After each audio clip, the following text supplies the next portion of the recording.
let's listen.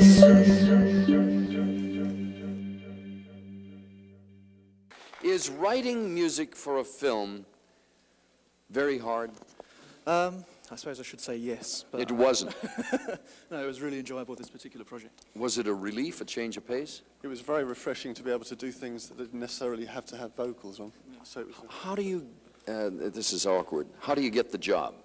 Well, Billy Friedkin, who directed To Live and Die in LA, just phoned us up. He liked a track of ours called Wait, which is on Points on the Curve. And he said, do some more like that. So we All right, that's the first step. Did you see the film before you wrote the music? No, we didn't. We just saw the script, but we just had an idea of the atmosphere of the movie.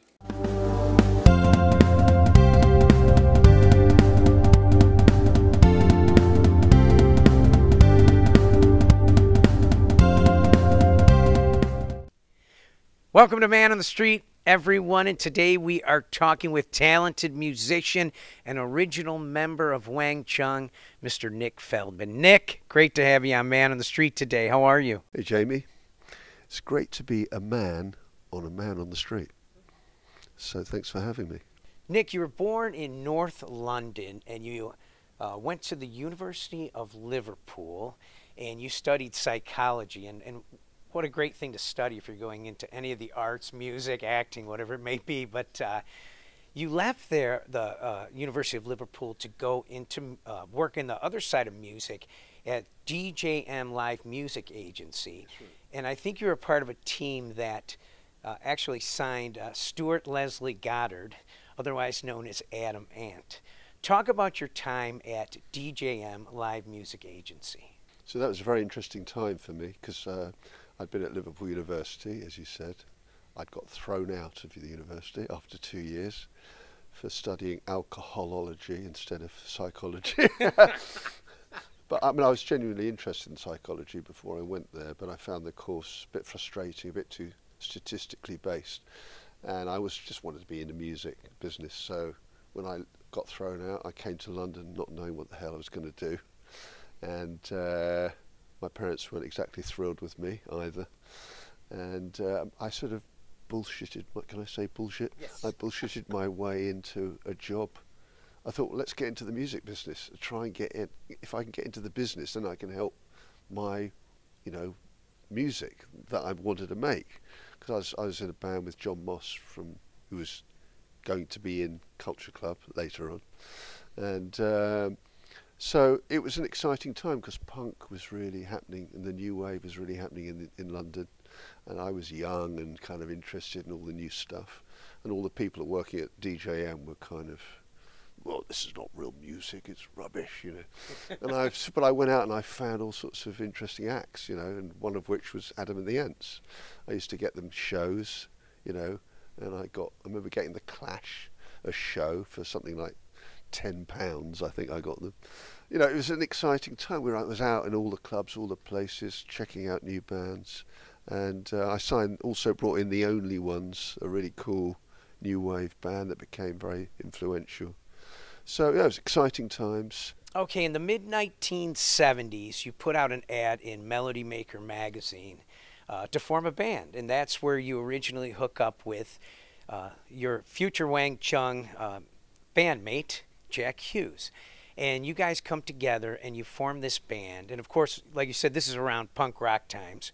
And you formed this band, The Intellectuals, which lasted about a year, I read. But tell me about The Intellectual. So The Intellectuals, as a band I put together after I'd been thrown out of university, after I'd kind of got a job, and it was as an agent, and I decided I wanted to actually be a musician myself and didn't want to get other people gigs, but wanted to get them for me.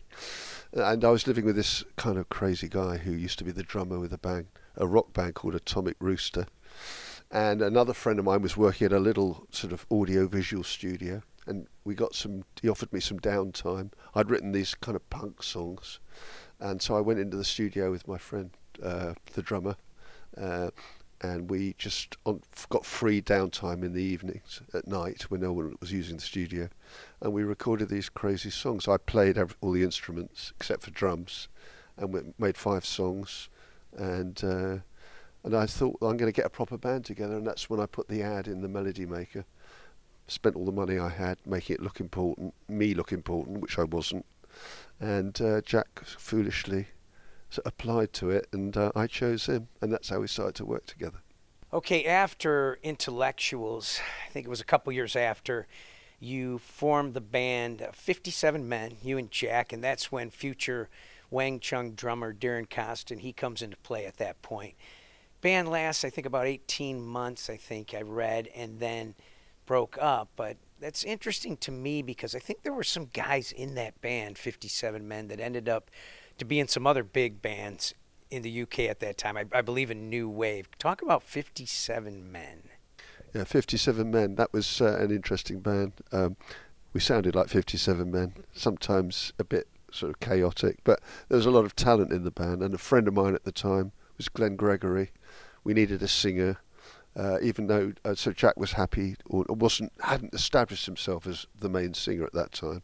So we thought get Glenn Gregory in. He went on to be successful with Heaven 17. And in another band that was rehearsing next door to us called Blue Wind, there were these two young guys playing in this jazz rock band, one of which was Darren Costin, who was the drummer, and the other guy was Lee Gorman, the bass player. And they made this incredible, sort of very energetic, very sort of technically good racket that came through the wall of our rehearsal room. We thought, what the hell's going on in there? And we became friendly with them, and eventually we decided to try and steal them, the rhythm section, and make them part of 57 Men. So that's how it started. I think our most famous gig that we did was our first gig where we supported, oh no, it wasn't. I think there was this very young band supporting us. It was in a place called 06 in Basildon, Essex. They were really young, like 15 or 16 years old. They turned out to be Depeche Mode. I think it was one of their first ever gigs. So there we go. Okay, I want to kind of put together a timeline here. So I was reading like 1979, you, Jack, and Darren Costin form Wang Chung, at least the original form of Wang Chung. And then around 81, you get a 2-record deal with Arista Records in the UK, right? And then around 83, you sign with Geffen Records in the US. 84, Costin says, oh, I'm going to go do a solo thing. He's out. And then you and Jack stay the course with Wang Chung and put out Dance Hall Days and Everybody Have Fun Tonight. And I don't know when those videos were filmed or on MTV, but was that, would you say, the beginning of Wang Chung that we know in the United States? I've got to pick you up on one slight detail. Dance Hall Days, Darren was still in the band. So Points on the Curb, when we signed to Geffen, we made Points on the Curb album. That spawned Dance Hall Days and Don't Let Go. And that was our first proper success, and that's when we first came to America, and it was all like, wow, people seem to like us here, and we're on MTV and everyone knows us, and wow. So, but then obviously when Darren left, then Jack and I sort of, what's the word, coalesced into what I suppose you know us now. We built up our bigger catalogue and of putting out things like To Live and Die in LA and stuff. So, and we've continued to, collaborate together in various forms ever since. So, but Darren, of course, is an important part of our history. You're such a talented guy, outside of just performing. I know performance is your love in music, but you're such a talented guy in other areas of the music industry. I mean, you score music, and I was wondering if you could briefly talk about, I'm sure you talk about them all the time, but this is kind of an 80s based show. 2 gigs you scored, and one of them you mentioned, but I think it was the 3rd studio album for Wang Chung, To Live and Die in LA, and also Fire in the Twilight, the song for the big John Hughes 80s film Breakfast Club. Could you just briefly talk about those two things, those two projects that you scored? Those 2 projects were amazing for us to be involved with. Breakfast Club, obviously, we didn't know it was going to become the huge thing that it became, and the culturally important thing that it became. Obviously, we were very honoured to be asked to do that. And Keith Forsey, the producer, he was doing the whole soundtrack, and I think he was really into Wang Chung. So we kind of collaborated with him on that. It wasn't just, here's a song, sing it. We actually kind of co-wrote that with him. And so that turned into a wonderful thing for us. It was a great association. To Live and Die in LA, well, that was like we were really struggling in the studio to come up. We were getting a lot of pressure from the record company to come up with a follow-up to Dancehall Days and the success of Points on the Curve. And they wanted a hit. And we weren't quite coming up with it. And then it was that time that we suddenly got this call out the blue from William Friedkin, the director of French Connection and The Exorcist. He wanted a Hollywood score, an instrumental score. He didn't want hits, he didn't want songs, he wanted gritty instrumental music along the lines of a track we'd done on Points on the Curve called Wait. So he's just go into the studio, send me 45 minutes of music along these lines. Don't bother looking at the movie and the rushes or the script. Just, this is what I want. So we went in and we were very spontaneous. We came up with it. It was a very exciting, the opposite of what the record company had wanted. And we sent it to him. He absolutely loved it. He cut a lot of the film to the actual music and not the other way around. And he even shot a whole scene when we sent him to the song to Live and Die in LA, which he didn't want he didn't want any songs, but we still sent him one. And when he heard that, he loved it so much, he even shot a whole sequence in the movie, especially for that song. So it was an amazing, it shifted everything for us, and it made us maybe ready to be able to move on to the next phase and write some real pop stuff again that are actually hits, and the record company were happier. Just to play off that last question, we were talking about you outside of performance with music, how talented you are with that. But briefly talk about two jobs that you had, because I find it very interesting. You were an A&R manager for Warner Brothers Music, I think in the UK, as well as recently you've been a audition judge for The Voice here in the United States. No, it's in the UK. Or in the UK, okay. Can you talk a little bit about those two jobs? And it took me a while to shift my mentality into being an A&R guy and not an artist. So I felt like I wanted to sit the other side of the desk with the people coming to see me and listen to all their terrible stuff they were playing me. Because I empathise with them, but you can't be like that. That doesn't go well. So anyway, I did that for a while, and I did some work with some interesting bands.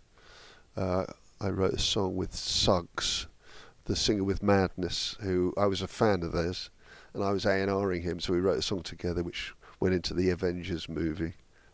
So, and it was a hit as well. So that was a lovely experience for me. And then I got headhunted to go to Sony, where I got a much more important job at Sony. So it was Sony Europe.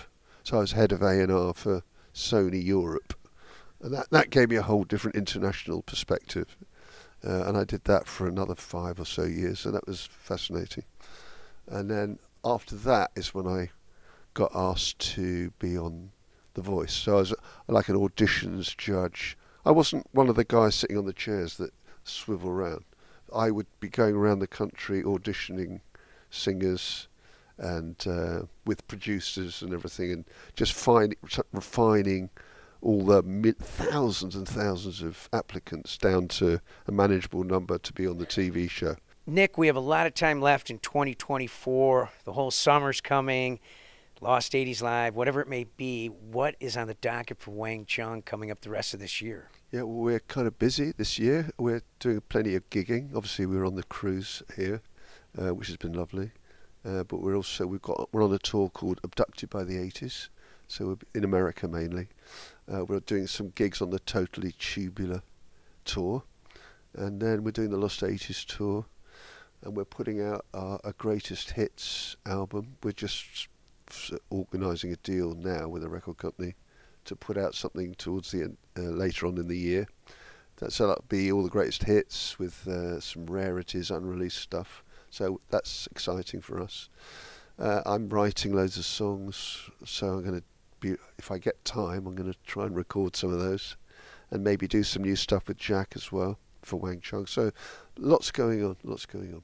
I want to thank Nick Feldman for joining me today on Man on the Street. He will be out there with Jack Hughes, Wang Chung this summer at the Totally Tubular Festival and other shows. So check them out on Facebook and see where they're going. And I will be back for the next episode of Man on the Street and on Village Radio each week, Monday through Friday, 7 to 9 Eastern, 4 to 6 Pacific. Take care, everyone.